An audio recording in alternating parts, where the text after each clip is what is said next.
Bienvenidos a Conciencia Vial, un placer reencontrarnos con ustedes y muchísimas gracias a los que durante la semana han estado en contacto permanente y son muchos los mensajes que recibimos vía WhatsApp. Hoy vamos a estar hablando de un tema que puede parecer un poco complejo en lo jurídico, que son fiscalías de tránsito. ¿Tendremos o no tendremos? Porque ustedes saben que hay algunos delitos que son penas que se deben cumplir si uno excede la velocidad al doble de lo permitido o si conduce con alcohol. ¿Qué está pasando hoy en día con esas penas? ¿Se están cumpliendo? ¿No se están cumpliendo? Bueno, lo hablamos en instantes.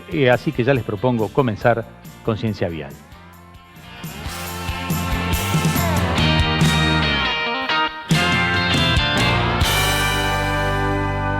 Presentan este programa empresas con responsabilidad vial. Automóvil Club del Uruguay, Mileto, piscinas, saunas y spas. UNIT, la formación más completa en sistema de gestión. Punta Tracking, monitoreo satelital de vehículos. Banco de Seguros del Estado. En Uruguay, nadie te da más seguridad. UTE, la energía que nos une. Comenzamos el programa de hoy y es un gusto volver a recibir a la gente de UNACEP. Ya ha estado con nosotros en otro programa, es el doctor Pablo Caffarelli, es el coordinador del área jurídica de la UNACEP. Bueno, un gusto reencontrarnos contigo. Muchas gracias. Bienvenido. Muchas gracias.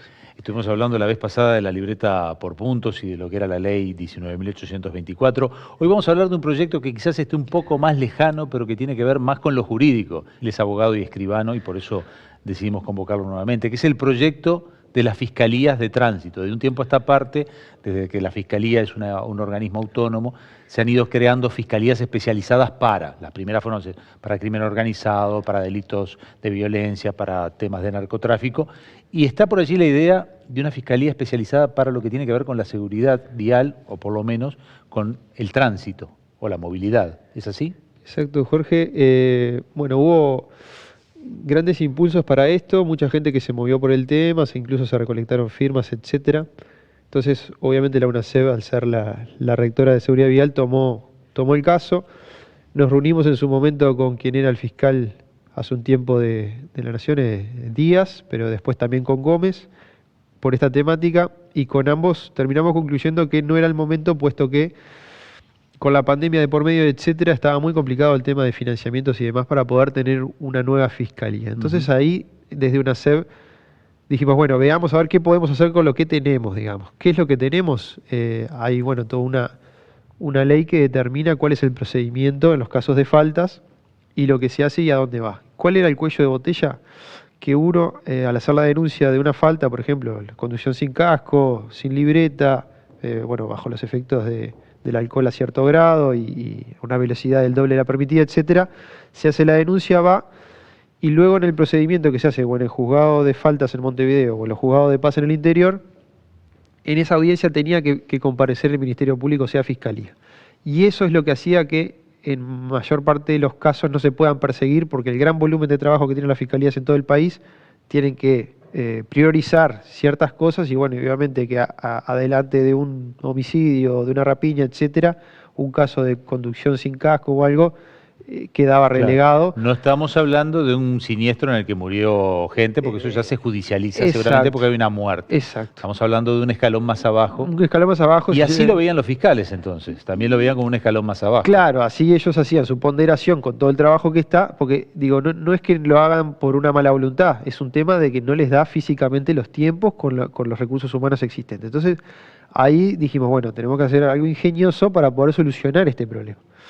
Lo que terminaba pasando es que, por ejemplo, si alguien iba muy rápido y era conocido o era algo, terminaba teniendo una falta y uno se enteraba que le habían dado algunos días de tareas comunitarias. Pero al ciudadano común, que de repente no era muy conocido, no comparecía nadie.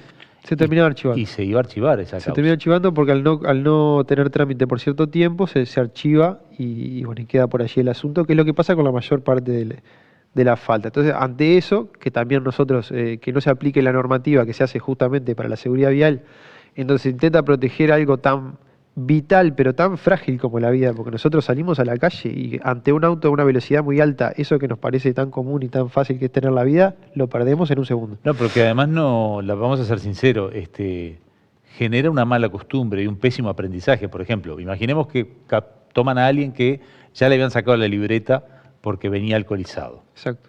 o alguien que superó el 1.2 gramos de alcohol en sangre. Eso ya van directamente a falta. Pero imaginemos que alguien que no tenía libreta lo toman de vuelta y ven que maneja sin libreta. Debería ir a un tribunal de falta. Exacto. Si no va, dice, pero no pasa nada. Yo no tengo libreta, sigo manejando. Le van a poner una multa, obviamente. El aprendizaje que debería tener no lo tiene. No lo tiene. Y de hecho es lo contrario, se pregona el incumplimiento. Entonces eso no puede pasar. Ahí entonces, ¿cuál es la solución? Se hizo un proyecto de ley que hoy ya lo tiene el equipo del senador Penades y eso lo están en estudio para, bueno, en todo caso introducirlo a las cámaras y que tenga su discusión y podría ser su aprobación, pero ya está pronto el proyecto que se hizo en colaboración de UNACEB y el equipo de Penades, en el cual se hace un procedimiento ajustado del proceso de faltas en el que el fiscal actúa pero de forma escrita, o sea que en los tiempos que el fiscal tiene puede organizar su agenda y atender las faltas sin tener que asistir a la audiencia, pero sí cumpliendo con todas las garantías que tiene que ver, dando su opinión pero de manera escrita para que el juez la pueda tener en el proceso, porque en este caso recordemos que es como el proceso judicial viejo penal en el que el juez lleva adelante el caso en las faltas y no es el fiscal, como es ahora en la ley nueva. El nuevo Código de Proceso Penal. En la falta se mantuvo el proceso viejo, digamos, entre comillas. Entonces el fiscal mantiene su participación, pero de manera escrita. Entonces con eso lograríamos desenredar este nudo que hace que las faltas queden por fuera.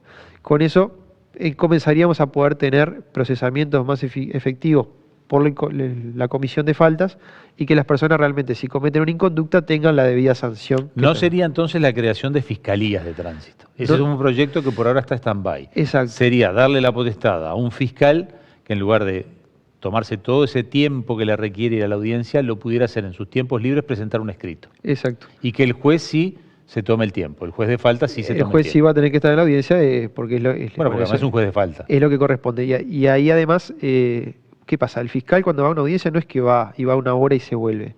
A veces le lleva toda la tarde porque las cosas se demoran, hay otra audiencia, etcétera.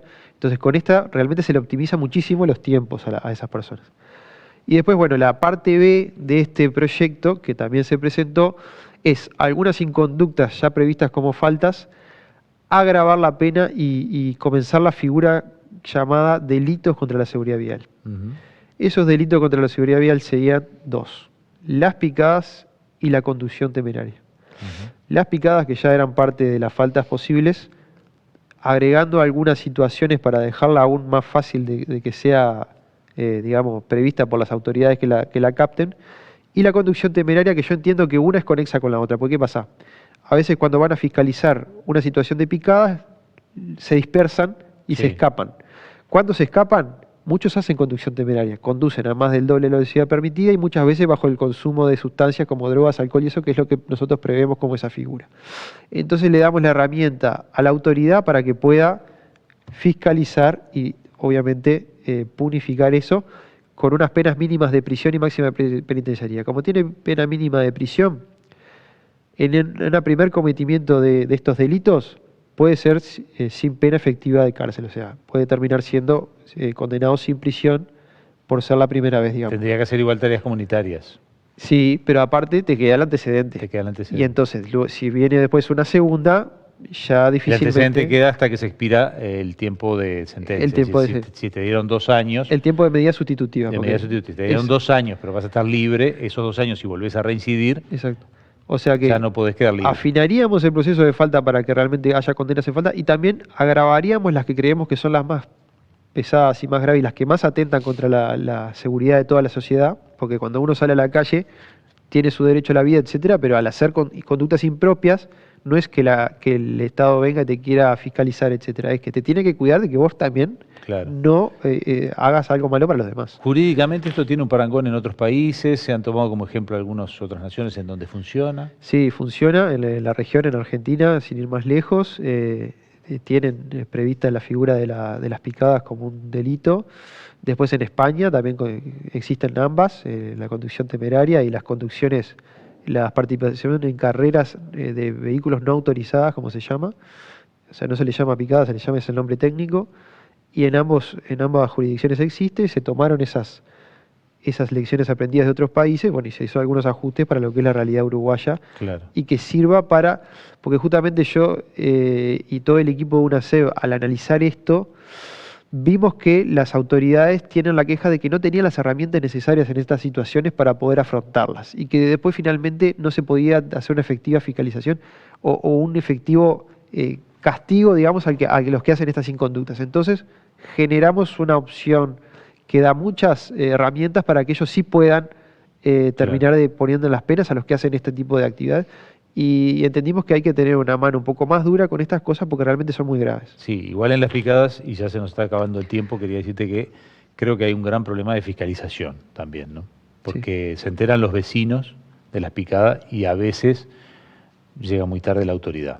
O sea, cuando llegan ya está el desbande ese que vos decís y terminan agarrando a nadie. Exacto. Por eso también está bueno el tema de la conexa que tiene con la conducción temeraria, porque con todo lo que hablábamos en el programa anterior, de que ahora va a haber todo un sistema de cámaras, etcétera, funcionando para la fiscalización, esas propias cámaras te pueden captar circulando a la velocidad del doble más de la permitida, etcétera, y te pueden... Y ahí sería la persecución de la persona que hizo. Y le daría a la autoridad los insumos necesarios para poder realmente punificar, porque el fiscal y el juez tienen que tener la prueba para poder determinar el delito. Todos somos inocentes, la presunción de inocencia rige siempre. Exacto, entonces sin la plena prueba no se puede.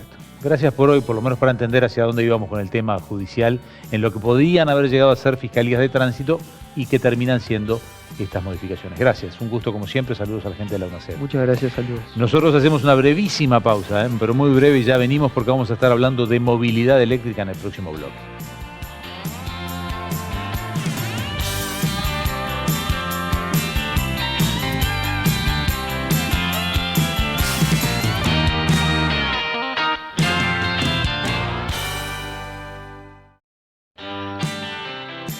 Agradecemos a Demarco, Sistemas de Almacenaje, Hotel Crystal Tower, Fabián Ciuto Intercoafer, Julio Selman con sus marcas Spencer Bryson, Camisa BV Cantoni y American Crew.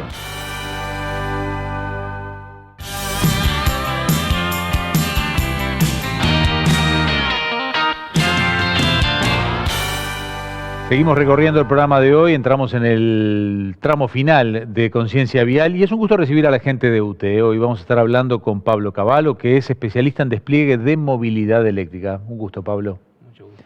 Bueno, primera vez que venís. Primera vez que vengo. Sí. Bueno, presentanos un poco tu trabajo en UTE. Mi trabajo en UTE es, estamos dentro del proyecto de movilidad eléctrica. Yo soy un poco el encargado del despliegue, se refiere al despliegue de infraestructura de carga de movilidad eléctrica. Yo estoy más en la parte técnica, digamos, y también un poco de vínculo con el equipo de desarrollo. Sabrán que en UTE nosotros desarrollamos, es un desarrollo propio, un software de gestión que gestiona los cargadores que hay en la calle. Y bueno, mi rol naturalmente toma un poco de esa parte también, de ser el enlace entre el equipo de desarrollo y los fierros, digamos.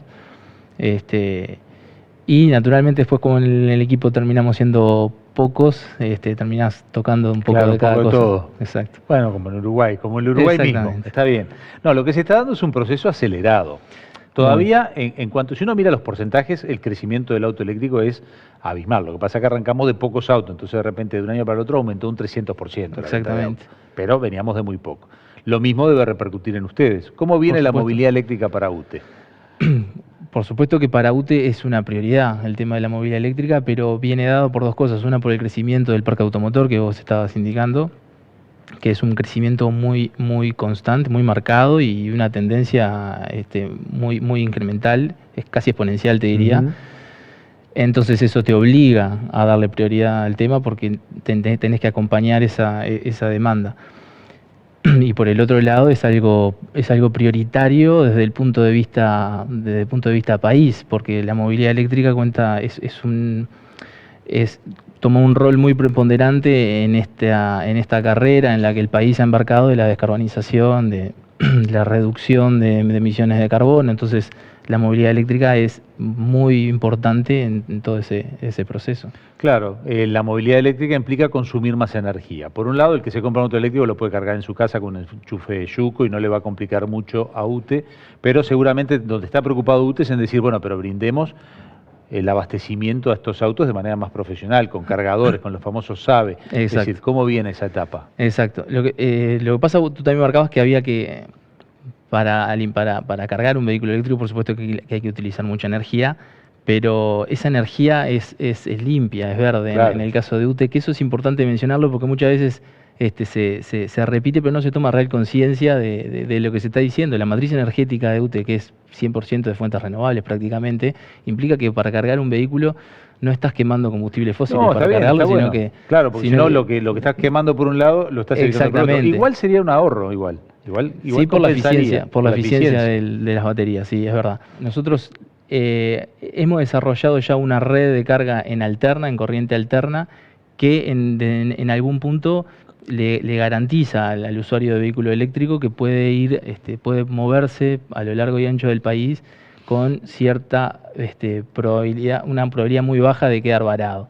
Ahora nosotros nos hemos embarcado en el siguiente paso, que es una red de carga en corriente continua. Ujú. Esto implica que las potencias de carga son mucho mayores, porque un vehículo eléctrico, la tendencia de los vehículos eléctricos es que cargan en corriente alterna a potencias muy bajas, hasta 7,4 más o Ujú. menos, algunos más, algunos menos, pero luego en corriente alterna sí cargan a muy altas potencias. Entonces ese es el servicio del que nosotros estamos abocados ahora, a desarrollar una infraestructura de carga en corriente continua. Eso va de a muy alta achicar los potencia. tiempos de Eso la carga. achica estrepitosamente los tiempos de carga y brinda un servicio mucho mayor, que es el que uno quiere cuando está en ruta. En los SAVE uno puede recargar el auto en unos 30 minutos más o menos. Más o menos, en los de continua sí. Eso es algo, es una cuenta muy rápida que se puede hacer. O sea, por un lado está la capacidad de la batería, es como si Ujú. fuera la capacidad del tanque de nafta. Sí. Por otro lado está la potencia de carga, que sería la velocidad con la que, o el caudal poniendo la con, nafta. el caudal con que se pone la nafta, y el tiempo obviamente sale de esa división. Entonces, por ejemplo, típicamente un auto que puede tener 40 kilovatios hora de batería, si uno lo carga a 50 kilovatios, en menos de una hora tendría una carga completa de 0 a 100. Pero esos son los de continuo. Claro. Bueno, hasta ahora estamos hablando de un vehículo para un ciudadano que se compra un auto que capaz que ya con 50, 60 kilómetros por día Seguro. le da la ecuación para gastar menos con el auto eléctrico. Sí, seguro. Eso también es una ecuación que al principio estaba en más o menos 60, 70 kilómetros. Significa que cuando alguien hace 60, 70 kilómetros por día, la inversión, la sobreinversión que uno hace en el vehículo eléctrico, se paga, digamos, con el ahorro de combustible. Eso era hace unos años, eso va bajando, naturalmente el precio del vehículo va bajando, Sí, y sí, entonces... sí. También el combustible ecuación va subió cambiando. mucho, Exacto. por lo cual ni que hablar que no lleva aceite, no lleva valvulina, no lleva desgastes, solo los rodamientos. Exacto. Las baterías, que es el gran tema, tienen unos cuantos ciclos de carga. Algunos nos han dicho que depende del auto hasta 3.000 ciclos de carga. Sí. Por lo cual estamos hablando de que si uno la cargara todos los días son 8 años. Por supuesto, Pero sí. no se cargan todos los días tampoco. Ahí está la pregunta que todo el mundo hace siempre: si yo la cargo de 70 a 90%, eso cuenta como un ciclo. Y bueno, no, eso obviamente no es un ciclo de carga, no se sabe cuánto es, pero ese dato que dan los fabricantes de las baterías es un dato y hay que tomarlo como tal, y uno puede hacerse una idea de que sí, de que de repente Claro. un ciclo sería desde 10 a 100, Claro. pero Es lo como que te los digo, es celulares, esto igual no cambia mucho de la es tecnología. ex- Es la misma duda que tenemos con los celulares, la podés tener con el auto. exactamente igual. Solo que a los los celulares tienen celulares. menos ciclos de carga porque la batería es más chiquita. Estas son baterías de 90, 100 kilos más Exacto, o menos. es exactamente igual. Y ahí es importante entender que lo que degrada las baterías son los aumentos de temperatura, son las temperaturas muy altas. Y esas temperaturas muy altas se generan, en el caso de un vehículo eléctrico, cuando la carga es a muy altas potencias, y cuando la descarga, cuando es a muy alta potencia, es cuando uno pisa el acelerador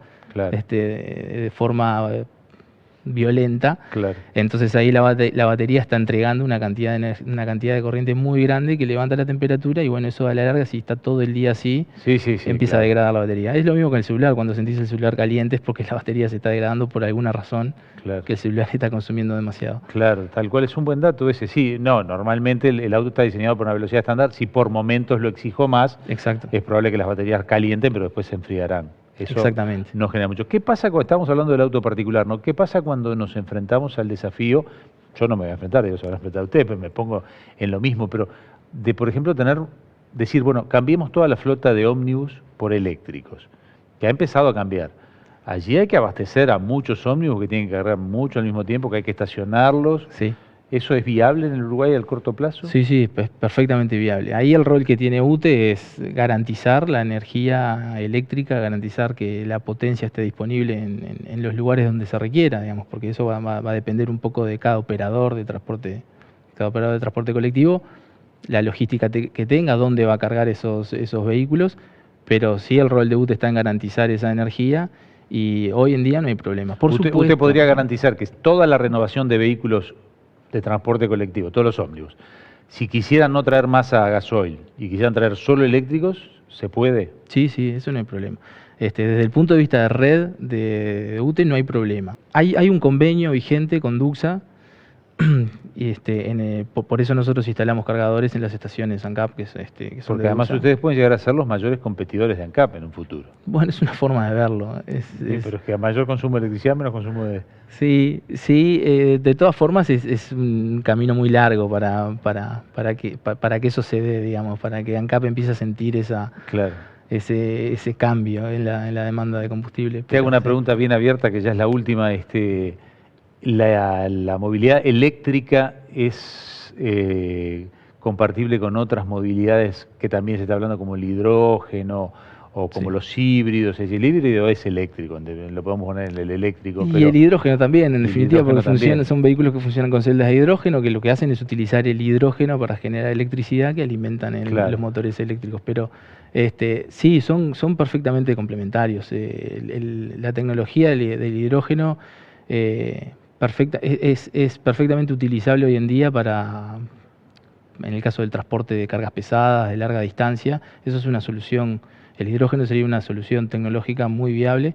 Claro, es caro todavía producir hidrógeno, es muy caro, Claro, entonces hay que hacer números, porque en esa ecuación hay factores que pesan mucho en la producción de hidrógeno. Claro. ¿Ustedes se han fijado un tiempo, porque se hablaba de 20 años que en el mundo, ya bueno, las grandes marcas están sacando autos eléctricos, pero se hablaba de que en 20 años era el momento de ya mayoría de autos eléctricos por sobre a combustión, muchas marcas Sí. ya no produciendo. ¿Estamos en esos tiempos en Uruguay también? Sí, yo creo que sí, estamos en esos tiempos, sí.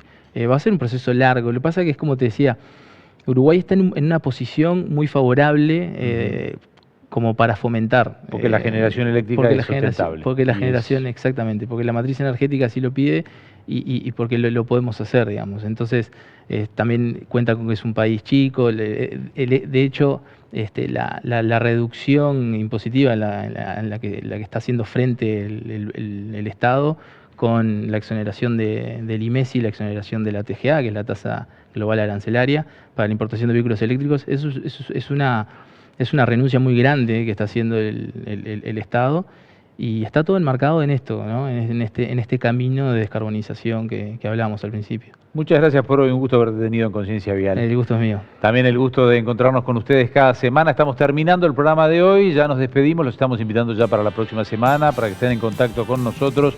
Habrán visto que hemos tenido el número de WhatsApp allí en la pantalla para sugerencias, consultas o preguntas, las que eventualmente sirven para contestar por nosotros o con algún invitado que vendrá más adelante. Los despido, nos reencontramos pronto, pero los dejo con un consejo del Banco de Seguros del Estado. Gracias.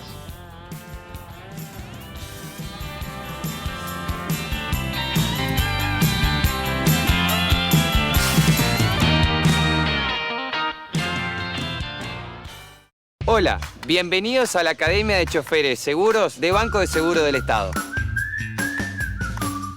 Clase 3. Preferencias. Si no hay un agente de tránsito o una señal, la preferencia la tiene siempre el de la derecha, excepto si va a doblar. Los peatones tienen preferencia en todos los cruces peatonales y esquinas, siempre y cuando no haya un semáforo. ¿Qué te pareció la clase? Si tenés alguna duda, dejala en los comentarios que te respondemos. Manejar bien es el mejor camino para prevenir siniestros. Nos vemos. Presentaron este programa Empresas con Responsabilidad Vial. Automóvil Club del Uruguay. Mileto, piscinas, saunas y spas. UNIT, la formación más completa en sistema de gestión. Punta Tracking, monitoreo satelital de vehículos. Banco de Seguros del Estado. En Uruguay, nadie te da más seguridad. Y UTE, la energía que nos une.